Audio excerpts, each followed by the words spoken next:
और उसके ऊपर धागे लगा के तो आपने इसको एक प्लेट में या ट्रे में रख देना है थोड़ी देर के लिए। उसके बाद कढ़ाई में आपने घी लेना है और इनको अच्छी तरह से फ्राई करना है, बिल्कुल इस तरह। अगर मटेरियल बाहर होगा तो फिर तो सही नहीं रहेगा, इसलिए मटेरियल अंदर होना चाहिए। आपने अच्छी तरह से इसको धागे से कवर करना है और फिर इसको 1 बाय 1 फ्राई करते रहना है जब तक उसका कलर चेंज होता है। अब देखिए उसका कलर भी है वो जो निकल आया, और ये खाने में भी बहुत ज़्यादा टेस्टी लगेगा। इस तरह आपने जो है वो उसका ऑयल निकाल लेना है और फिर जो है वो उसका बाकी मसाले में वो हमने डाल देना है। थोड़ा सा जो आपने निकाला था वो इसलिए क्योंकि इसमें बनना था, बाकी जो है वो हमारे पास मटेरियल था उसके अंदर हमने ये डाल देना है।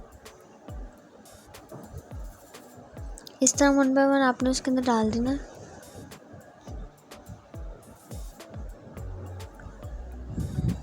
और थोड़ी देर इसको पकाते रहना और फिर जो है वो आपके मज़ेदार से कीमा करेले रेडी हैं। देखिए देखने में भी कितने अच्छे लग रहे हैं। इस तरह से आपने निकाल देने किसी ट्रे में। तो उम्मीद करती हूँ मैं आपको ये रेसिपी पसंद आई होगी। ये बहुत आसान सी है और पसंद तो लोगों को करेले नहीं होते, लेकिन इस तरह बना के आप ट्राई करें, अपने घर में ज़रूर इसे बनाएं और फीडबैक दीजिएगा कि कैसी है रेसिपी बनी। मेरे चैनल को सब्सक्राइब ज़रूर करिएगा और वीडियोज़ को भी लाइक करिएगा। So thank you so much for watching.